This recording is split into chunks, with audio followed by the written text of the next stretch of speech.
वो तारीख थी 2 नवंबर की, जब एक इजरायली ड्रोन लेबनान पर बमबारी करके वापस इजराइल लौट रहा था। लेबनान के हिजबुल्लाह के एक मिसाइल लॉन्च साइट पर उस ड्रोन ने हमला किया था, उसे नेस्त नाबूद कर दिया था और वापस जा रहा था। तभी अचानक हिजबुल्लाह का एक लड़ाका है अपने कंधे पर एक मिसाइल लॉन्चर रखता है और एक surface to air missile launch कर देता है। जी हाँ दोस्तों, surface to air missile system SAM, और इसे मैन पैड कहा जाता है, man portable shoulder fired system.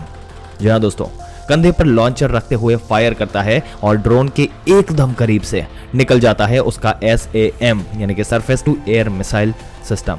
Hezbollah ने हवा में ये इजराइल पर हावी मिसाइल दौड़ाया जो कि हवाई दहशत की तरह काम कर रहा था, और उसके बाद दावे दोनों तरफ से किए गए थे उस 2 नवंबर को ही कि इजराइल की तरफ से भी दावा था कि एक मिसाइल लॉन्च हुई थी, सरफेस टू एयर मिसाइल एक इजरायली ड्रोन की तरफ से। और दूसरी तरफ हिजबुल्लाह ने कहा था हिजबुल्लाह ने पहली बार surface to air missile launch की है इस कॉन्फ्लिक्ट के दौरान, और उसने इजरायली ड्रोन को मार गिराया। सच कौन कह रहा था, इस इंफॉर्मेशन वॉरफेयर की दुनिया में कभी भी नहीं पता चल पाएगा दोस्तों। और दोस्तों, सबसे बड़ी चीज जिस एयर सुपीरियोरिटी की बात इजराइल लगातार कर रहा है और उसके बलबूते पर उसने गाजा को समतल कर दिया, लगातार हवाई माध्यम से बम गिराकर। अभी इजराइल को समझ में आ रहा है कि अगर उसने हवाई बमबारी नहीं की होती तो इजरायली फोर्स अब बिना हवाई बमबारी किए ग्राउंड ऑपरेशन में घुसती और उसे अभी जितना नुकसान हो रहा है उससे 10 गुना ज्यादा नुकसान होता। अभी भी ग्राउंड ऑपरेशन बेहद जटिल और बेहद कठिन है और उनके सैकड़ों इजरायली सैनिकों की जान पर बनाई है। ये खबर खुद इजरायली डिफेंस फोर्स के प्रवक्ता ने दी। इसलिए एयर सुपीरियोरिटी एक बहुत ही इंपॉर्टेंट मुद्दा इजराइल के लिए है। हवाई माध्यम इसके पास मौजूद है इजराइल के पास, और आसपास के खाड़ी देश के पास मौजूद नहीं है। ना ही हिजबुल्लाह के पास मौजूद है, ना ही लेबनान के पास है, ना ही सीरिया के पास, और ना ही किसी भी और देश के पास। ईरान के पास मौजूद है, पर ईरान यहाँ पे डायरेक्टली इस वॉर में इन्वॉल्व नहीं होना चाहता। अब हिजबुल्लाह के ऊपर लगातार ये ड्रोन से हमले कर रहे हैं, जहां कभी भी हिजबुल्लाह कुछ एंटी टैंक मिसाइल फायर करता है, आर्टिलरी फायर करता है, उसके जो सेल होते हैं, हिजबुल्लाह के जो सेल होते हैं उसके ऊपर बम गिराया जाता है। जो उसने मिसाइल लॉन्च साइट होती है उसके ऊपर बम गिराता है ड्रोन्स के माध्यम से। लेकिन अब जब सरफेस टू एयर मिसाइल जो है इसको देख लिया गया, इसकी पुष्टि कर दी गई, तो अब इस समय थर थर कांपने लगा है इजराइल की एयरफोर्स के पायलट। दोस्तों, ये शब्द सही नहीं है, लेकिन रियलिटी यही है कि जिस तरीके से चारों तरफ से घिर रहा है इजराइल धीरे धीरे धीरे, और पहले इजराइल जो है वो पॉलिटिकली गिर गया था इंटरनेशनल प्रेशर के चलते और फिर मुस्लिम कंट्रीज के चलते, और अब अलग अलग फ्रंट खोलते जा रहे हैं। पहले हूती खुला, हिजबुल्लाह पहले से ही था, पर हिजबुल्लाह और हूती अभी तक ऑल आउट वॉर में नहीं उतरे। लेकिन आपको बता दें कि जिस दिन ये उतर जाएंगे उस दिन बेहद बड़ी समस्या हो जाएगी इजराइल की एयरफोर्स के लिए, क्योंकि ये बहुत ही खतरनाक लड़ाके हैं। आपने कई सारे वीडियोस देखे होंगे, कई सारे वीडियोस इंटरनेट पर सरफेस किए होंगे, कई टीवी चैनल्स जो है ये शेयर करते रहते हैं सारी डिटेल कि किस तरीके से ये लड़ाके जो है वो लड़ते हैं, किस तरीके से अपने कंधों पर लॉन्चर रखकर ये जो दुनिया का सबसे खतरनाक, जो टेक्नोलॉजिकली सबसे एडवांस्ड मरकावा टैंक कहा जाता है इजराइल का, उसके ऊपर गाजा के अंदर हमले कर रहे हैं कंधे पर लॉन्चर रख के। और ऐसे ही कई एडवांस टैंक को ये उड़ा चुके हैं। और उसी तरीके से हिजबुल्लाह के लड़ाके नॉर्दर्न बॉर्डर पर, इजराइल के नॉर्दर्न बॉर्डर पर लेबनान पड़ता है, और लेबनान इजराइल बॉर्डर पर हिजबुल्लाह के लड़ाके अब खतरनाक तरीके से लड़ाकू विमानों को भी टारगेट करने वाले हैं अपने SAM के माध्यम से।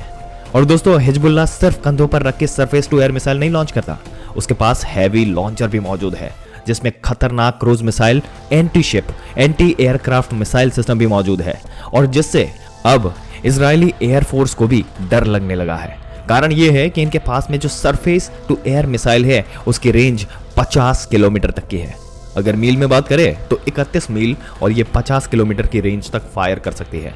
और अगर ऑल्टीट्यूड की बात करें, कितनी ऊंचाई तक की जा सकती है सरफेस टू एयर मिसाइल वो इफेक्टिव वार कर सकती है, उसकी बात करें तो ऑल्टीट्यूड में 24 किलोमीटर ऊंचाई तक ये इफेक्टिव होती है, 50 किलोमीटर की रेंज और 24 किलोमीटर के ऑल्टीट्यूड तक ही इफेक्टिव होती है। अब दोस्तों, आप समझिए कि एक फाइटर एयरक्राफ्ट कोई 100-200 किलोमीटर गति से नहीं उड़ेगा, उसकी गति काफी तेज होती है। और ऐसी कंडीशन में अगर कोई मैन पैड से या फिर heavy surface to air missile launcher से कोई मिसाइल लॉन्च कर दी जाए हिजबुल्लाह की तरफ से, तो रिएक्शन टाइम सोचिए कितना मिलेगा, बेहद कम रिएक्शन टाइम मिलेगा फाइटर एयरक्राफ्ट के पायलट को।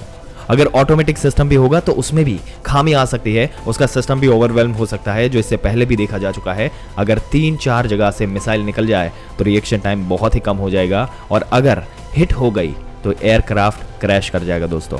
और इस बात को अब इजराइल समझ चुका है। अभी तक वो खुल करके हिजबुल्लाह के उन सेल्स पर हमला कर रहा था, हिजबुल्लाह के उन मिसाइल लॉन्चिंग पैड्स पर हमला कर रहा था जहां पर उसे सब कुछ दिख रहा था, यानी कि बिल्डिंग्स थी, बाकायदा कैंप नजर आ रहे थे जो जमीन के ऊपर थे, जो बिल्डिंग के अंदर थे। लेकिन जब हिजबुल्लाह अपने आखिरी पत्ते खोलना शुरू करेगा, अगर हमास को ज्यादा डैमेज हुआ गाजा के अंदर, तो हिजबुल्लाह खुल करके वॉर में आएगा और वो इस्तेमाल करेगा टनल वॉरफेयर का। अगर टनल वॉरफेयर के अंदर सिस्टम क्या होता है, इन्होंने एक गन पिट्स बना रखे हुए होते हैं।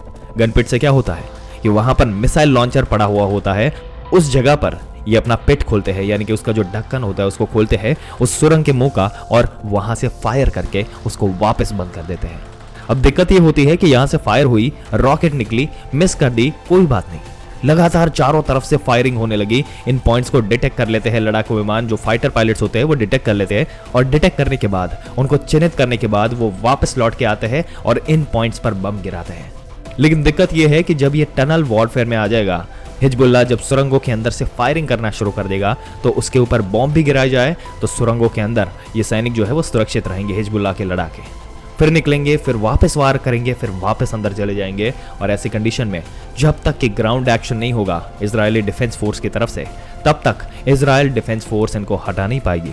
और कंटिन्यूअसली जो एयरक्राफ्ट रहेंगे इजराइल के, वो थ्रेट में आएंगे, क्योंकि ऊपर जो है वो डर लग जाएगा। यहाँ पे कोई एक मिसाइल उनको हिट कर गई तो क्रैश हो जाएगा। तो एयर सुपीरियोरिटी एक बहुत बड़ा ठप्पा लग सकता है यहाँ पे इजराइल के लिए। अगर बात करें एंटी एयर कैपेबिलिटीज की, तो इनके पास में एक से बढ़ के एक इतनी चीजें हैं, कह सकते हैं कि मिसाइल सिस्टम से जो भारी नुकसान पहुंचा सकते हैं, जैसे कि ZU-23 artillery anti aircraft gun. इसके अलावा man portable shoulder fire SA-7 system, SA-18 surface to air missile system, ये सब मौजूद है इनके पास। इसके अलावा इनके पास में बताया जा रहा है कि अमेरिकन इंटेलिजेंस ने खबर दी है, जो कि रशिया का प्राइवेट वैगनर ग्रुप है, वो इन्हें एयर डिफेंस सिस्टम सप्लाई करना चाहता है हिजबुल्लाह के लड़ाकों को, जिसका नाम है SA-22। और अगर ये हो गया तो हिजबुल्लाह की एंटी एयर कैपेबिलिटीज बहुत ही हद तक बढ़ जाएगी। तो इनके पास में मिसाइल का होना, इनका ये युद्ध के अंदर कूदना और जो पैशन है वो निकल कर बाहर आना, ये बेहद खतरनाक थ्रेट जो है वो साबित हो सकता है इजरायली एयरफोर्स के लिए। और इसके चलते अब देखना ये होगा कि आगे जाकर क्या होता है।